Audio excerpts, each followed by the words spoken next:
So the running joke in Christian circles is never pray for patience. If you're going to ask the Lord for anything, don't ask for patience because he's going to bring you through all sorts of trials as though somehow we can manipulate our path that the Lord has laid out for us and things. And so James chapter 5 brings us to a point though to exercise patience, but it's anchored in something very important. He says in verse 7, "Be patient, therefore, brothers and sisters, until the coming of the Lord.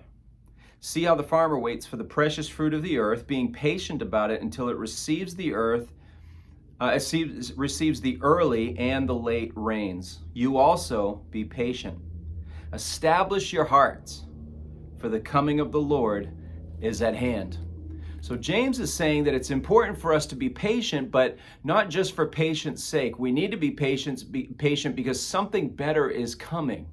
And the promise of the return of the Lord is at hand. And so that's enough for us to, in terms of the wisdom that James is encouraging us to find, is that expectation of the coming of the Lord is enough for us to endure patiently anything. That might be really hard to believe. It might be very difficult to expect that waiting for something that still hasn't happened for 2,000 years can help us in our urgency or in our anxiety, but it really can. In fact, James even says in that last verse I read, he says, "Establish your hearts in this." You know, it's amazing what we can accomplish if we set our minds to it. There's another axiom that we hear all the time, but there's a lot of truth to that. If I settle in my heart that the Lord is coming back, he hasn't forgotten me, he will return, and I say, therefore, I'm just going to operate my life based on that expectation that he'll be back for me, it's really amazing what I can endure.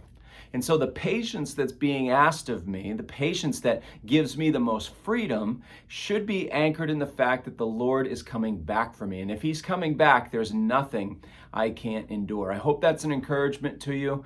And I pray for you this week, and I'm praying for God's blessings on your life as you walk in him. God bless you.